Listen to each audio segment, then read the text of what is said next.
नमस्कार दोस्तों, आज मैं आपको होलिका दहन की पौराणिक कथाएं सुनाऊंगी। अगर आपको यह कथाएं अच्छी लगी तो आप वीडियो को लाइक, सब्सक्राइब और शेयर ज़रूर कीजिएगा। हिंदू पंचांग के अनुसार प्रत्येक वर्ष फागुन मास के शुक्ल पक्ष की पूर्णिमा तिथि पर प्रदोष काल में होलिका दहन का आयोजन किया जाता है। यह आयोजन गांव या मोहल्ले के किसी खुली जगह पर किया जाता है।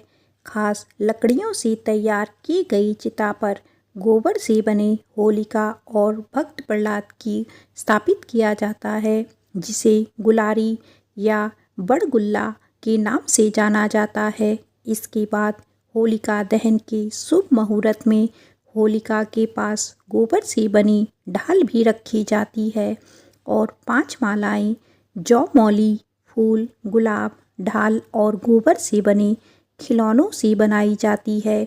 उन्हें अलग से रख दिया जाता है। इनमें से एक माला पितरों के नाम समर्पित होती है, दूसरी माला हनुमान जी के लिए और तीसरी माला शीतला माता और चौथी माला घर परिवार के लिए रखी जाती है।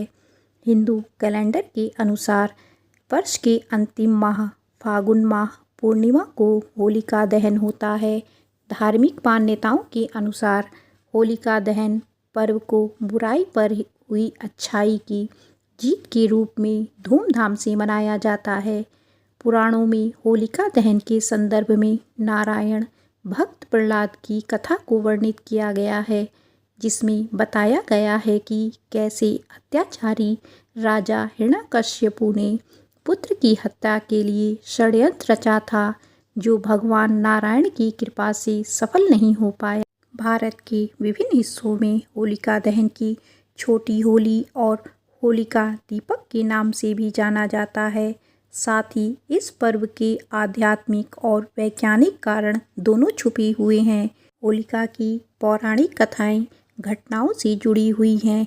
पहली होलिका और भक्त प्रहलाद, दूसरी कामदेव और शिव, तीसरी राजा पृथु और राक्षसी ढूंढी और चौथी श्री कृष्ण और पूतना। लेकिन उक्त सभी में होलिका और प्रहलाद की कथा को ही मान्यता है, क्योंकि इसी की घटना की याद में होलिका दहन करके दूसरे दिन भक्त प्रहलाद के बचने की खुशी में धुलेड़ी का त्यौहार मनाया जाता है। होलिका दहन, जो होली से एक दिन पूर्व मनाया जाता है, धार्मिक दृष्टि से अत्यंत महत्वपूर्ण माना जाता है। यह बुराई पर अच्छाई की विजय का प्रतीक है और भक्तजन इसे संपन्नता और सुख की कामना के लिए करते हैं। हिंदू धर्म की मान्यताओं के अनुसार यह परंपरा प्रहलाद और होलिका की कथा से संबंधित है। इस दिन लकड़ियों, उपलों और अन्य सामग्रियों को जलाकर होलिका दहन किया जाता है। भक्तजन अग्नि की परिक्रमा करते हैं और भगवान विष्णु से शांति और सुख का आशीर्वाद प्राप्त करते हैं। कई स्थानों पर होलिका दहन की राख को पवित्र माना जाता है और इसे घर लाने की परंपरा भी प्रचलित है। होली, जिसे रंगों का पर्व कहा जाता है, आनंद और एकता का प्रतीक है। यह त्यौहार न केवल सर्दियों के अंत और बसंत के आगमन का संकेत है, बल्कि यह पुराने मतभेदों को भुलाकर नए संबंध स्थापित करने की प्रेरणा भी देता है। होली के अवसर पर लोग रंग और गुलाल लगाकर एक दूसरे को गले मिलकर और मिठाइयों का आनंद लेकर अपनी खुशियों को साझा करते हैं। यह पर्व विशेष रूप से अपनी जीवंत और रंगीन परंपराओं के लिए प्रसिद्ध है। इस दिन गलियों और मोहल्लों में लोग ढोल नगाड़ों की धुन पर नाचते हैं, गुजिया, ठंडाई और विभिन्न व्यंजनों का स्वाद लेते हैं और पूरे उत्साह के साथ रंगों की मस्ती में लिपट जाते हैं। तो आइए जानते हैं होली की पौराणिक कथाएं। पहली कथा है प्रहलाद और होलिका की कथा। ऋषि कश्यप और दिति के 2 बलशाली पुत्र हिरण्यकश्यप और हिरण्यकशिपु थे और 2 पुत्रियां सिंगिका और होलिका थी। हिरण्याक्ष धरती को जल में डुबो दिया था, तो भगवान विष्णु ने 12 अवतार लेकर हिरण्याक्ष का वध किया था। सिंगिका को हनुमान जी ने लंका जाते वक्त रास्ते में मार दिया था अब बचे हिरण्याकश्यपु और होलिका, इन्हीं की है यह कथा। एक बार की बात है, त्रिलोक्य पर विजय प्राप्त के लिए हिरण्याकश्यपु ब्रह्मा की तपस्या में लीन था। असुरराज हिरण्यकश्यपु की तपस्या से प्रसन्न होकर ब्रह्मा जी ने उसे वर मांगने को कहा, तो उसने कहा कि अमरता का वरदान चाहिए। ब्रह्मा जी ने कहा कि यह संभव नहीं, कुछ और मांग लो। तो उसने कहा कि आपके बनाए किसी प्राणी, मनुष्य, पशु, देवता, दैत्य, नाग आदि किसी से मेरी मृत्यु ना हो। मैं समस्त प्राणियों पर राज करूं। मुझे कोई ना दिन में मार सके, ना रात में, ना घर के अंदर मार सके, ना बाहर। यह भी कि कोई किसी अस्त्र के प्रहार से और ना किसी शस्त्र के प्रहार से मार सके। ना भूमि पर, ना आकाश में, ना पाताल में, ना स्वर्ग में। ब्रह्मा जी तथास्तु कहकर उसे वरदान प्राप्त करके अंतर्ध्यान हो गए। हिरण्याकश्यपु जब तपस्या में लीन था, तब उसी दौरान देवों ने असुरों पर आक्रमण कर उन्हें परास्त कर दिया था और देवराज इंद्र हिरण्याकश्यपु की गर्विणी पत्नी कयाधु को बंदी बनाकर ले गए थे। परंतु बीच रास्ते में उनकी मुलाकात देव ऋषि नारद से हुई। नारद जी ने इंद्र को उपदेश दिया कि आप ये पाप क्यों कर रहे हैं। उपदेश सुनकर इंद्र हिरण्याकश्यपु की पत्नी कयाधु को महर्षि के आश्रम में छोड़कर स्वयं देवलोक चले गए। गर्भवती कयाधु को नारद ने विष्णु भक्ति और भागवत तत्व से अवगत कराया। यह ज्ञान गर्भ में पल रहे पुत्र प्रहलाद ने भी प्राप्त किया। हिरण्याकश्यप जब लौटा तो इस वरदान ने उसके भीतर अजर अमर होने का भाव उत्पन्न हो गया। इसके चलते उसने धरती पर अत्याचार शुरू कर दिया था। उसने देवों को अपना दास बनाया। ऋषि मुनियों ने वह भागवत भक्तों को तंग करने लगा, यज्ञों को नष्ट भ्रष्ट करने लगा। उसने आदेश दिया कि उसके राज्य में किसी भी देवता की पूजा नहीं होगी। उसने कहा कि हिरण्याय नमः के अतिरिक्त अन्य किसी भी मंत्र का उच्चारण नहीं किया जाएगा। पूरे राज्य में स्वयं उसी की पूजा की जाए, अन्य किसी की नहीं। जो ऐसा नहीं करे उन्हें वह मार दिया जाए। उचित समय पर बाद में प्रहलाद का जन्म हुआ तो राज्य में खुशियाँ मनाई गई। हिरण्याकश्यप के 4 पुत्र थे, अनुहलाद, हल्लाद, प्रहलाद और संघलाद। प्रहलाद का उपनयन संस्कार करके उसे गुरुकुल भेजा गया। कुछ समय बाद हिरण्याकश्यप को यह जानने की उत्सुकता हुई कि गुरुकुल में मेरे पुत्र क्या सीख रहे हैं। उसने प्रहलाद को बुलाकर पूछा, तुमने गुरुकुल में क्या सीखा। प्रहलाद ने कहा कि भगवान विष्णु की 9 विधि भक्ति सीखी। अपने पुत्र के मुख से अपने शत्रु विष्णु का नाम सुनकर हिरण्याकश्यप क्रोधित हो गया। कई बार समझाने पर भी प्रहलाद ने विष्णु की पूजा पाठ करना बंद नहीं किया। तो इससे क्रोधित होकर हिरण्याकश्यप ने अपने गुरु को बुलाकर कहा कि ऐसा कुछ करो कि यह विष्णु का नाम रटना बंद कर दे। गुरु ने बहुत कोशिश की किंतु वे असफल रहे। तब असुरराज ने अपने पुत्र की हत्या का आदेश दे दिया। सैनिकों द्वारा उसे विष पिलाया गया। उस पर तलवार से प्रहार किया गया। विषधरों के सामने छोड़ दिया गया। हाथियों के पैरों तले कुचलवाना चाहा, पर्वत से नीचे फेंकवाया। लेकिन श्री हरि विष्णु की कृपा से प्रहलाद का बाल भी बाका नहीं हुआ। फागुन शुक्ल सप्तमी को प्रहलाद को बंदी बनाकर पूरे 8 दिन तक त्रास दिया गया। हर तरह से मारने का प्रयास किया गया। हिरण्याकश्यप को चिंता होने लगी कि ये नहीं मरा तो लोग विष्णु की ही भक्ति करने लगेंगे। उसकी चिंता को देखकर उसकी बहन होलिका ने कहा कि आप चिंता ना करें भैया, मुझे ब्रह्मा से वरदान प्राप्त है कि मैं किसी भी प्रकार से अग्नि में जलकर नहीं मर सकती हूँ। अग्नि में तो सभी भस्म हो जाते ही हैं। तब हिरण्याकश्यप ने अपनी बहन होलिका से कहा कि तुम प्रहलाद को अपनी गोद में लेकर अग्नि में बैठ जाओ, जिससे वह जलकर भस्म हो जाएगा। होलिका को वरदान था कि उसे अग्नि तब तक कभी हानि नहीं पहुंचाएगी जब तक कि वह किसी सद्गति वाले मानव का अहित करने की ना सोचे। होलिका यह बात भूल गई थी। वह अपने भाई की बात को मानकर अपने भतीजे प्रहलाद को गोदी में लेकर अग्नि में बैठ गई। उस दिन फागुन माह की पूर्णिमा थी।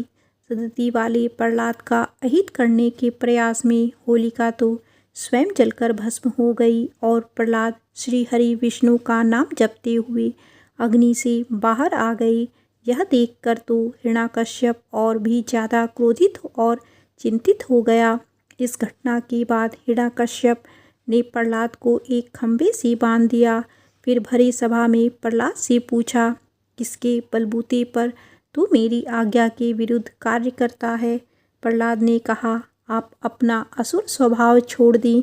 सबके प्रति ममता का भाव लाना ही भगवान की पूजा है। हिरण्याकश्यप ने क्रोध में कहा, तू मेरे सिवा किसी और को जगत का स्वामी बताता है? कहाँ है वह तेरा जगदीश्वर? क्या इस खंभे में है जिससे तू बंधा है? यह कहकर हिरण्याकश्यप ने खंभे में घुसा मारा। तभी खंभा भयानक आवाज़ करते हुए फट गया और उसमें से एक भयंकर डरावना रूप प्रकट हुआ, जिसका सिर सिंह का और धड़ मनुष्य का था। पीली आंखें, बड़े बड़े नाखून, विकराल चेहरा और तलवार सी लपलपाती जीभ, यही नरसिंह अवतार थे। उन्होंने तेजी से हिरण्याकश्यप को पकड़ लिया और संध्या की वेला में, ना दिन में ना रात में, सभा की दहली पर, ना भीतर ना अंदर, अपनी जांघों पर रखकर, ना भूमि पर ना आकाश में, अपने नखों से, ना अस्त्र से ना शस्त्र से उसका कलेजा फाड़ डाला। हजारों सैनिकों जो प्रहार करने आए, उन्हें भगवान नरसिंह ने हजारों भुजाओं और नख रूपी शस्त्रों से खदेड़ कर मार डाला। फिर क्रोध से भरे नरसिंह भगवान सिंहासन पर जा बैठे। तब प्रहलाद ने दंडवत होकर उनकी प्रार्थना पूजा की। प्रहलाद का रास तिलक करने के बाद नरसिंह भगवान चले गए। आइए अब सुनते हैं दूसरी कथा, राधा कृष्ण की होली की कथा। द्वापर युग की कथा के अनुसार जब भगवान कृष्ण शिशु थे, तब कंस ने उन्हें मारने के लिए पूतना नाम की राक्षसी को गोकुल भेजा। फागुन पूर्णिमा के अगले दिन पूतना ने अपने स्तनों पर विष लगाकर कान्हा को स्तनपान करवाया, लेकिन दूध पीते पीते कान्हा ने उसका वध कर दिया। लेकिन इससे सांवले कन्हैया का रंग और सांवला हो गया। इसके बाद कान्हा और बड़े हुए तो उन्हें अपने रंग के सांवले होने का दुख हुआ। कान्हा ने इसका दुख मैया यशोदा से व्यक्त किया। एक दिन माता यशोदा ने यूं ही कह दिया कि तुम्हें राधा के गोरे रंग से समस्या है, तो तू उसे किसी भी रंग में रंग दे। बस इतना सुनना था कि कान्हा अपने मित्रों के साथ कई प्रकार के रंग लेकर फागुन पूर्णिमा के अगले दिन बरसाना गांव की ओर दौड़ पड़े। कान्हा को जैसे ही राधा दिखी, उन्होंने उस पर कई तरह के रंग डाल दिए और मुख लाल पीला कर दिया। राधा का ऐसा हाल देखकर कई गोपियां भी उन्हें बचाने आई, लेकिन कान्हा के मित्रों से वे भी नहीं बच पाई। कान्हा और उनके मित्रों ने राधा और गोपियों की पर तरह तरह के रंग डाल दिए, तो बदले में गोपियों ने उन पर माखन, पानी इत्यादि से भरी हुई मटकियाँ फोड़ दी। इसके बाद से इस दिन रंग वाली होली खेली जाने लगी। जब श्री कृष्ण नंदगांव छोड़कर मथुरा चले गए, उसके बाद भी श्री कृष्ण की याद में होली उसी तरह से मनाई जा रही थी। हर वर्ष होली वाले दिन नंदगांव के पुरुष बरसाना गांव में गोपियों संग होली खेलने जाते और वहां की गोपियां उन पर लठ बरसाती। तब से बरसाने की लठमार होली भी बहुत प्रसिद्ध हो गई। कान्हा और राधा की होली के रंगों में चूर जब बाकी ब्रजवासियों ने देखा तो उन्हें भी बहुत आनंद आया। यह थी राधा कृष्ण की होली की कथा। आइए अब सुनते हैं तीसरी कथा, कामदेव और शिव कथा से भी जुड़ी है होली की पौराणिक कथा। जब माता सती अपने पिता दक्ष के यज्ञ में कूदकर भस्म हो जाती हैं तो उसके बाद शिवजी गंगा और तमसा नदी के संगम किनारे गहन तपस्या में लीन हो जाते हैं। इस दौरान दो घटनाएं घटती हैं। पहली तो यह कि तारकासुर नामक असुर तपस्या करके ब्रह्मा से अमरता का वरदान मांगता है, तो ब्रह्मा जी कहते हैं कि यह संभव नहीं, कुछ और मांग लो। तो वह वरदान मांग लेता है कि मुझे शिव पुत्र ही मार सके, क्योंकि तारकासुर जानता था कि सती तो भस्म हो गई हैं और शिवजी तपस्या में लीन हैं, जो हजारों वर्षों तक लीन रहेंगे। ऐसे में शिव का कोई पुत्र ही नहीं होगा, तो मेरा वध कौन करेगा। यह वरदान प्राप्त करके वह उन तीनों लोकों पर अपना आतंक कायम कर देगा और स्वर्ग का अधिपति बन जाता है। दूसरी घटना यह है कि माता सती अपने दूसरे जन्म में हिमवान और मैना देवी के यहाँ पार्वती के रूप में जन्म लेकर शिवजी की तपस्या में लीन हो जाती हैं। उन्हें पुनः प्राप्त हेतु जब यह बात देवताओं को पता चलती है तो सभी मिलकर विचार करते हैं कि कौन शिवजी की तपस्या भंग करे। सभी माता पार्वती के पास जाकर निवेदन करते हैं। माता इसके लिए तैयार नहीं होती। ऐसे में सभी देवताओं की अनुशंसा पर कामदेव और देवी रति शिवजी की तपस्या भंग करने का जोखिम उठाते हैं। शिवजी के सामने फागुन मास में कामदेव और रति नृत्य का गान करते हैं और फिर कामदेव आम के पेड़ के पीछे छिपकर एक एक करके अपने पुष्प बाण को शिवजी पर छोड़ते हैं। अंत में एक बाण उनके हृदय पर लगता है, जिसके चलते शिवजी की तपस्या भंग हो जाती है। तपस्या भंग होते ही उन्हें आम के पेड़ के पीछे छुपे कामदेव नजर आते हैं, तो वे क्रोध में अपनी तीसरी नेत्र से कामदेव को भस्म कर देते हैं। यह देखकर देवी रति के साथ ही सभी देवी और देवता दुखी हो जाते हैं। अपने पति की राख को देखकर देवी रति विलाप करने लगती है और कहती है कि इसमें मेरे पति की कोई गलती नहीं है। मेरे साथ क्या करो भोलेनाथ, मेरी पति को पुनः जीवित करो। जब भगवान शिव को यह ज्ञात होता है कि संसार के कल्याण के लिए देवता की बनाई योजना के तहत ही कामदेव कार्य कर रहे थे, तो उनका क्रोध शांत हो जाता है। वे राख में से देवी रति के पति कामदेव की आत्मा को प्रकट कर देते हैं और फिर शिव देवी रति को वचन देती है कि द्वापर युग में यदुकुल में जब श्री विष्णु कृष्ण रूप में जन्म लेंगे तो उनके पुत्र के रूप में तुम्हारे पति का जन्म होगा, जिसका नाम प्रद्युम्न रहेगा। उस काल में संभरासुर का वध करने के बाद तुम्हारे पति से पुनः तुम्हारा मिलन होगा। इस वरदान से सभी देवता खुश हो जाते हैं। शिवजी पार्वती से विवाह करने की सहमति भी देते हैं। यह सुनकर प्रसन्न होकर सभी देवता फूल और रंगों की वर्षा करके खुशियाँ मनाते हैं और दूसरे दिन उत्सव मनाते हैं।